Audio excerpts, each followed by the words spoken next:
Anyone that knows me knows I'm pretty intense and I need to be doing something all the time. And I had no idea what agency recruitment was. So I just thought, you'd put an ad up and get people jobs. And I was like, yeah, I can do that. And I ended up having an almost six-figure first quarter. Wow. Today we've got Sophie Meaglitz from Frontline. About 2 years ago, was managing 4 franchises. I said to Sarah, I actually don't want to do this anymore. I want to go back to billing as well. I make everyone do a disc profile. I find when I've had people that are a bit more compliant or steady, they don't keep the pace, unfortunately, and they're way better in something like tech or health, and you need to hit your KPIs. Getting the stats is all good, but doing the good work for the good stats equals good results.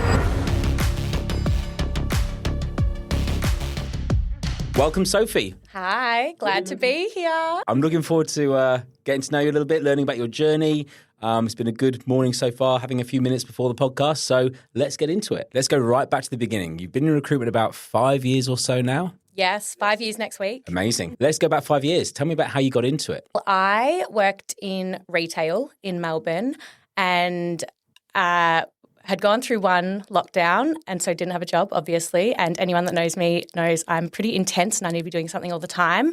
So we got to second lockdown and I was like, at home, losing my mind, was like, all right, what's next for me in retail? I don't want to be an area manager.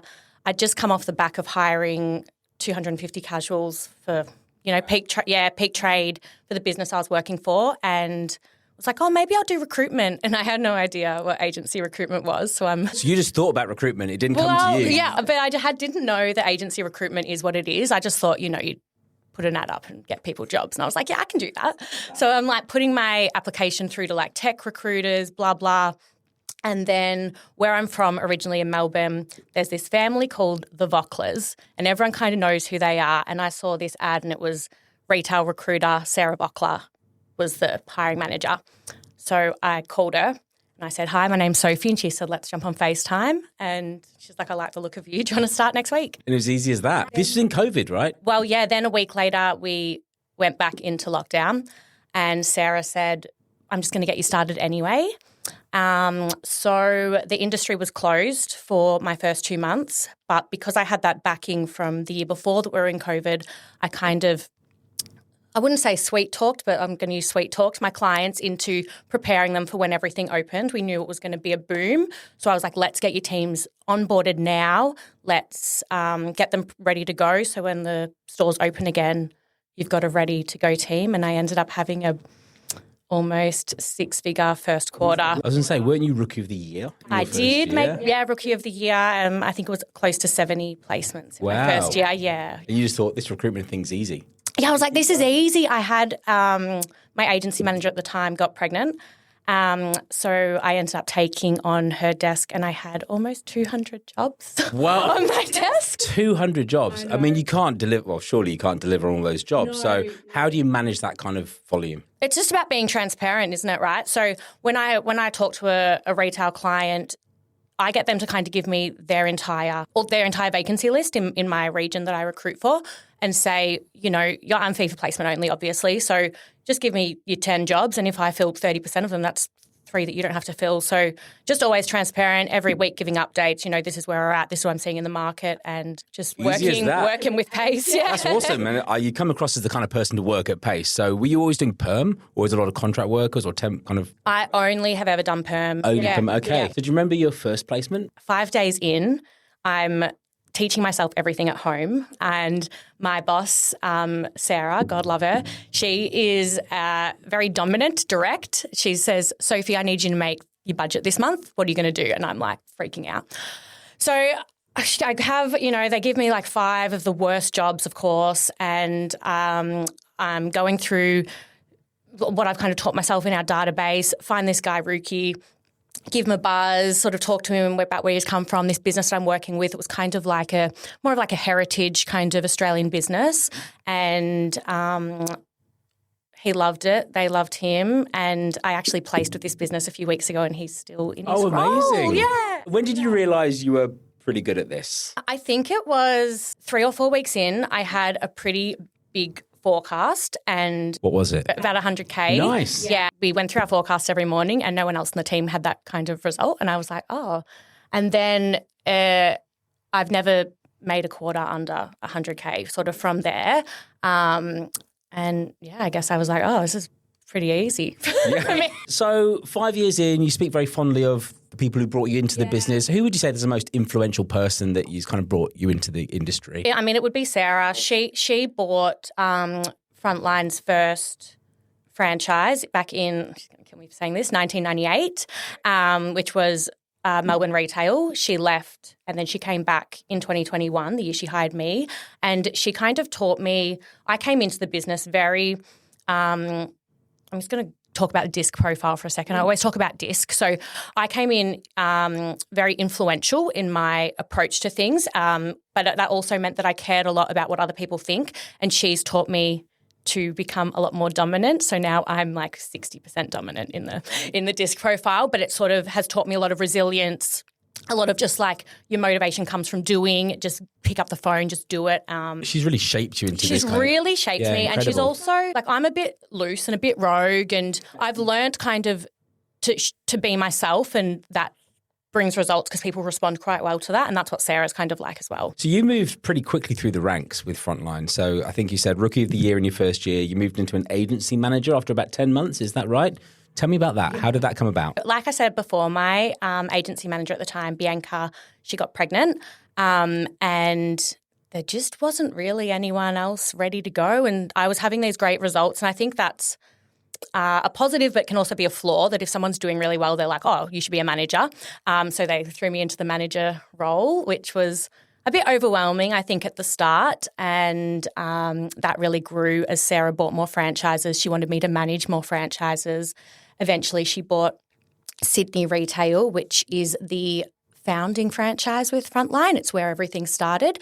So I flew up here to set it up, and I was like, oh, I like Sydney, and I moved here 6 weeks later. Better than Melbourne. Yeah, it's better than Melbourne. Especially in lockdown. Melbourne's great, but at that time. Yeah, that was it. I just kind of expanded. I think there's been a lot of challenges, but I've really kind of found my strength in the industry that I do, so I really focused on managing those, and yeah. Awesome. So it sounds like she's been really managing you and your career as well as the overall business, what she's responsible for. Yeah. Tell me a bit about Frontline as a business and why companies or retail businesses go to Frontline. Yeah, so I think Frontline is, like I said, it's a franchise model. So they've got 50 or so franchises across Australia and New Zealand, categorised into retail, not just retail, but industry sector and location. So businesses will come to me at the moment because all I do is Metro Sydney, so Miranda to Warringah Mall down to, Parramatta, and I only do retail vacancies. There's someone else that does Wollongong and Canberra, etc. There's really localised specialists that are on the ground. We've also been around for over 30 years, so we've got a name for ourselves in the business, and I think everyone that works in the business is not the same, I guess, crazy energy as me, but really down to earth and really wants the best for their clients and their candidates, and we work together in a way to, give a really good result. That's the business. This is you. Tell me a bit about when you stepped into more of a leadership role and how you said initially that, there's lots of aspects that were quite difficult. But how did you manage that? Was it very self-taught? Did you get a lot of guidance from Sarah or anyone else in the business? It was a lot of self-taught. I think a lot of my journey has been self-taught, and I initially probably didn't want to take any advice from anyone. Oh, really? Yeah, I think that's been a bit of a learning curve, that you should always be a sponge. I didn't want to let go of my clients that I'd worked really hard to build relationships with, and then that obviously then saw my team not bringing in great results. But when I learnt to let go a little bit and build my team up, we doubled our figures in the first full year that I had, the Melbourne team. We hit back-to-back record years, and we created this really amazing culture. It was just like a vibe. Everyone would come in early on a Monday morning so we could have a coffee and chat about wild stories from the weekend. We'd finish up early on a Friday and go have a drink. We'd always do lunch together, but then when we were working really hard. We had this 5-day-a-week office vibe, and we were pumping each other, ringing the bell. We had a phase where so bad, but we had a phase where if someone made a placement, I'd make them have a jelly shot from the fridge. It was just this really fun fun kind of vibe and really boosting each other up. And it meant 200 jobs on though, you'd have been hammered by the end of the day. Yeah, but by this stage, you know, two years in, I think I had a team of 10 in retail, plus I had 2 hospitality agencies that had 3 and 2 or something like that, a bit smaller.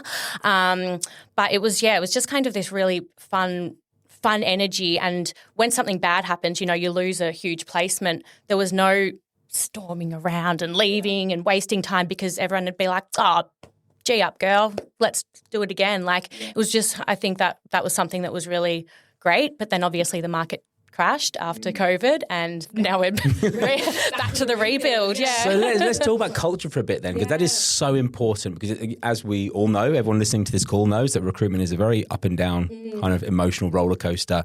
How do you manage a team when maybe somebody in that team isn't quite aligned to the culture? Without naming people, but have you had that in your experience? Yeah, do you know, I've had not everyone that I have hired is a cookie cutter. We've got very varied backgrounds that have come in, and we had one girl that we'd call her the teacher because she was, you know, a lot more reserved and would tell everyone what to do. And then we had like another girl who's like one of my best friends that is just wild and loud and fun. So it wasn't, in terms of culture, it's not really a personality, but I did have someone once who probably could never catch on to that resilience piece. So when I remember one time she lost a big sale and she kicked up a fuss and left the office, and it was this huge debacle, and I had to kind of pull her into my office a few times and have those conversations about, you know, what recruitment's like, every minute counts, and say, you know, in the last half hour that you've been out, I've made 14 dials, I've picked up 2 jobs and I've booked a client meeting. Like that's a really big missed opportunity for you. So really kind of worked with her in that aspect, and she didn't really get there. But you did what you could do. I did what I could, yeah.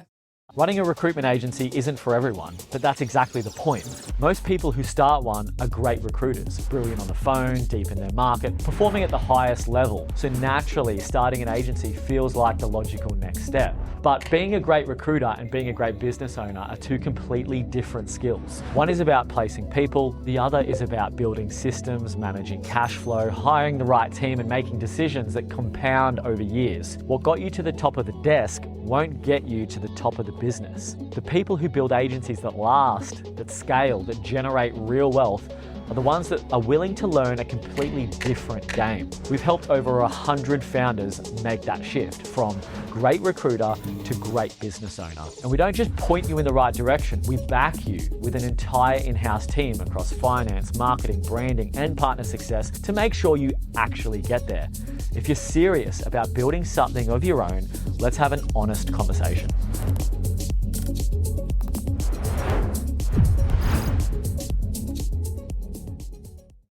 So for those recruiters out there now who are potentially looking at stepping into leadership role, what's a bit of advice you might have for them, like stepping into a new management role? You've got to decide if you want to be a leader. So about 2 years ago was managing 4 franchises, and I said to Sarah, I actually don't want to do this anymore. I want to go back to billing as well. So that's why I've now stepped into single agency management, which is just Sydney retail, because I love billing. Like I love it. I love that whole process, and I don't just want to oversee people. So if you want to step into leadership, like what are you willing to lose to do that? Do you want to just grow your career? Because you can still grow your career as a biller. Just really make a conscious decision. Really make a conscious decision, and don't just think of it as the title. Like think about the whole journey and what your days are going to kind of look like and what's most important to you at work. Yeah. Would that be the biggest bit of advice you have then for someone? Is just be really mindful of what you're stepping into, speak to other people, get a good read on it.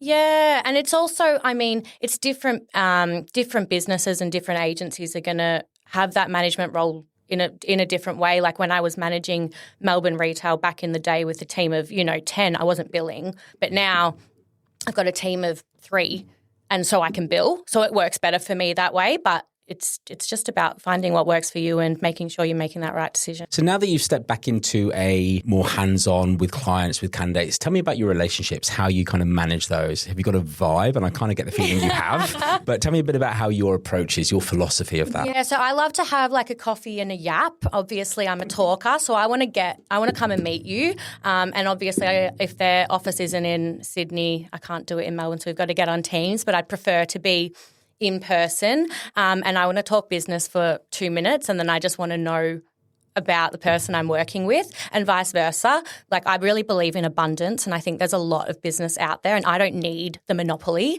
I want to work with businesses that want to work with me. So I think that's how I build really strong relationships is I build a vibe with someone and then they work with me. What's that?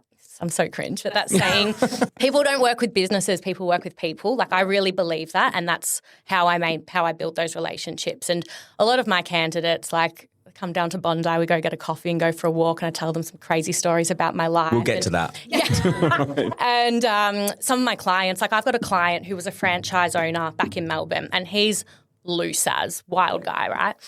He moved to Sydney to start up a franchise up here, called me and was like, I haven't worked with you in 3 years. Who can I work with that's up in Sydney? And I was like, you're in luck, Tomo, it's me. And we've just got this amazing relationship. We met up in Bali, like, you know, so I'm really about, the vibe, the person, and looking just beyond the business. Is there a placement or a relationship with a client that you've built that's kind of changed your opinion on this? And that's even like deciding you were going to be like that. I don't think there was like one moment. I think it's kind of been compounding as I've worked in recruitment longer. I think I said before, I learnt to become a sponge. And as soon as I learnt to become a sponge, and again, there wasn't even one moment. I think it was just sometimes getting feedback, or just I'm always quite self-critical, and looking back, I'm like, I could have done that better. And then more and more and more. And now eventually this is just who I am. And what I do. And I've kind of figured out what works for me, which I think is something really important that I say to my teams too. Don't copy what I do, just find what works for you. I think you've had a really interesting time in recruitment because you've done big jobs back to a different level. You've had different experiences, which is amazing in 5 years because, you know, unfortunately, sometimes it's a bit more linear and you just plug your way up. So what do you think, knowing what you know now, that recruiters should be doing more of, like in day-to-day? Like if I'm just a recruiter in an agency, what should they be doing more of to succeed? I think they just need to be a bit more real and a bit more transparent and be a person.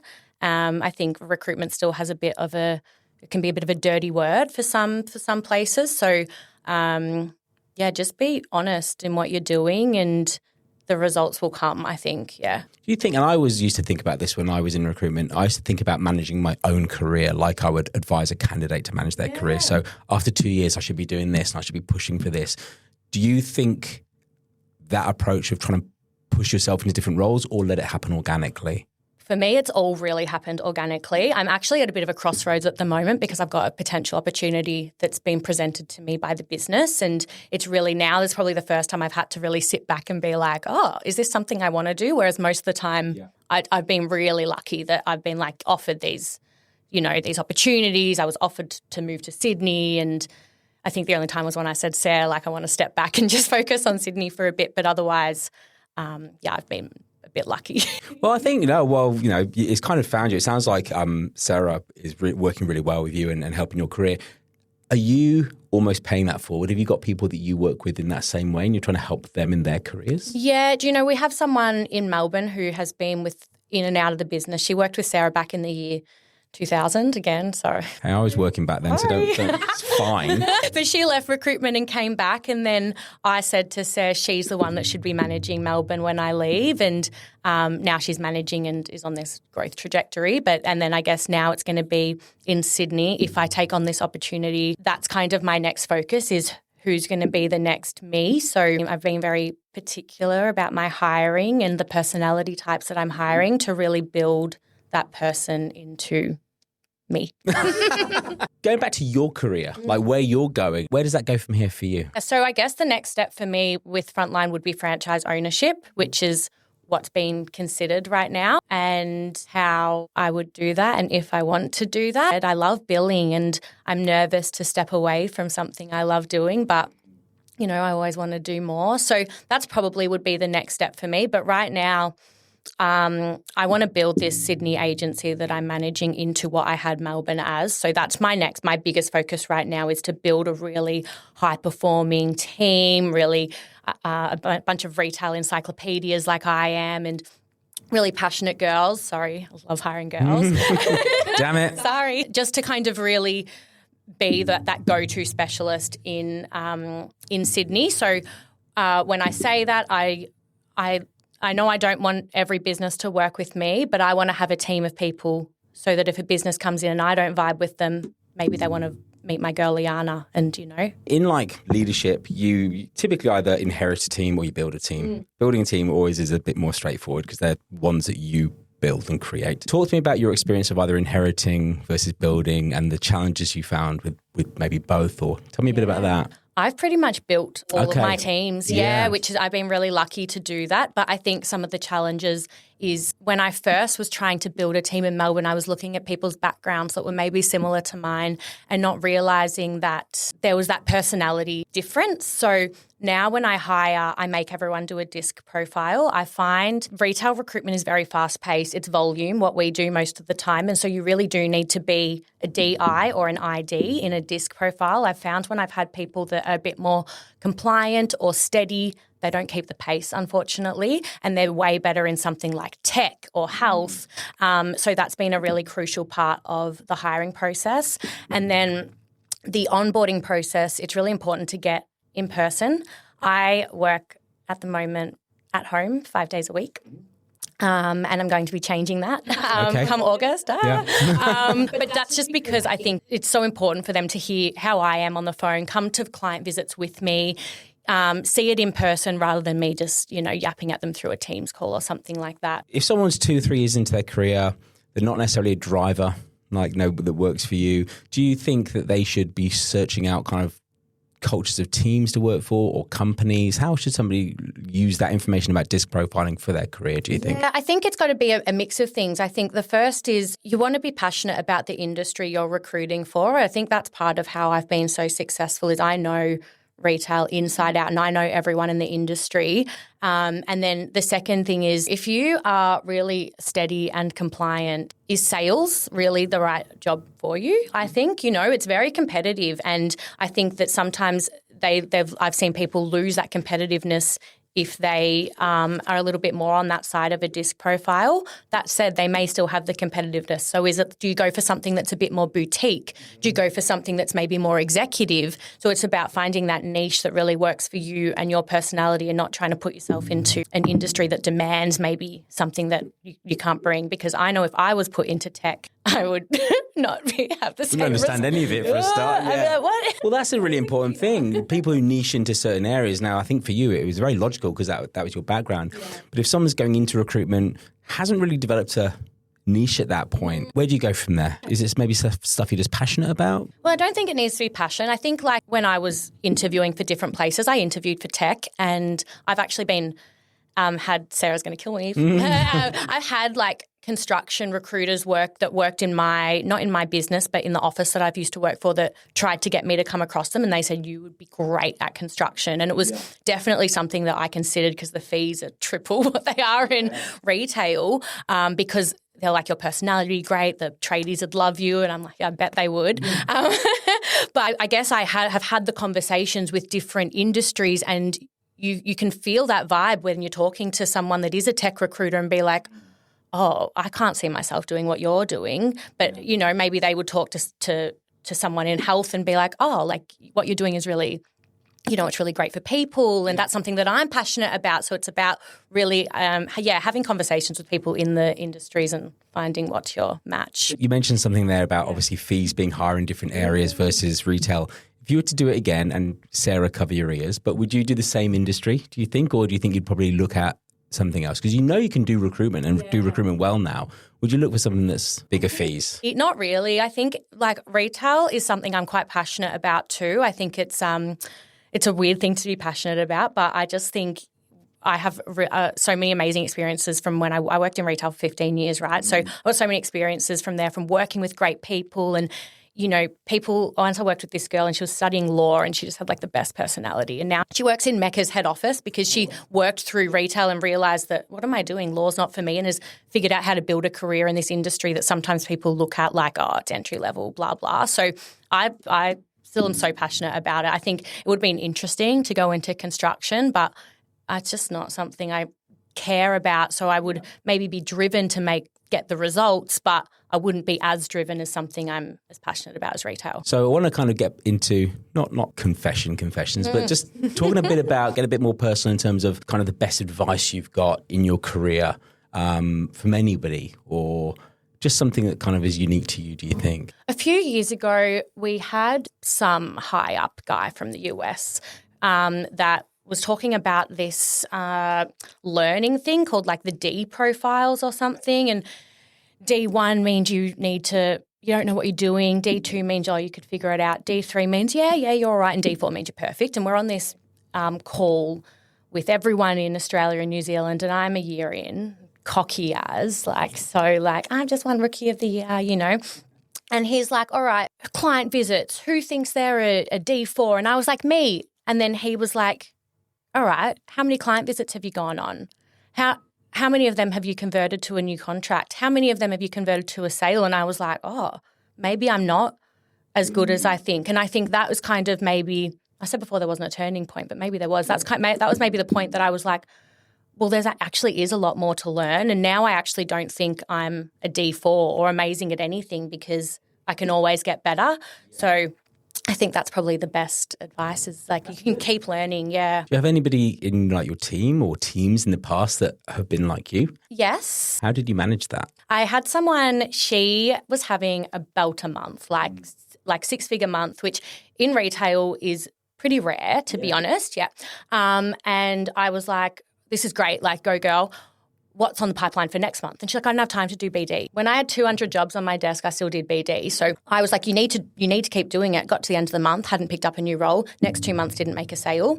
And then she came to me and we were like, doing her one-on-ones. And she was like, I should have listened to you. And I was like, well, this is what it is. It's a journey. You've got to constantly do your recruitment cycle. So even if you've got all fires, cylinders burning, whatever that thing is over here, you still need to focus down here. So we just worked together, and eventually she ended up learning that whole cycle. But it was almost let her just fall over. Well, I can give you the feedback, but you're going to make your quarterly budget now, which is great, but you're going to miss out on heaps of commission because you could have made more money in the next 2 months if you just allocated 10 minutes a day to make 2 phone calls. Like that's all it takes sometimes. What do you think that the average recruiter should just never, and you might just say BD, it might be the easy answer, but they should just always make sure they find time for, always do, regardless? You've got to do all of it. I'm pretty structured in my weeks. I'm full on. So Mondays, you need to call all your active clients. What are you working on?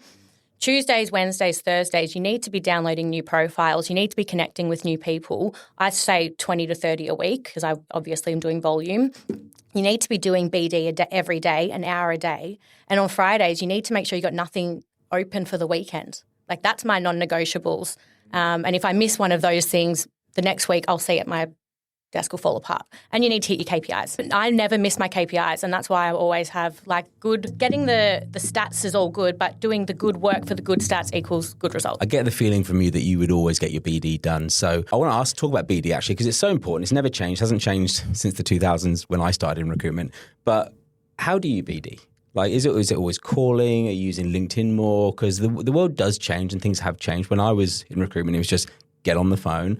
It evolved a lot, but how do you do BD? It can be quite tricky with a business like Frontline as well, because there could be 8 retail consultants across Australia and New Zealand trying to pick up the same business. And I can see in the system that 7 of them have called them this week. I'm not going to be the 8th one to call them.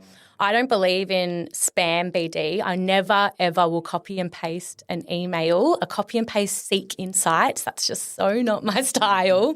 But if I want to get onto someone, I might call, I might text, I might send an email, I might go on LinkedIn.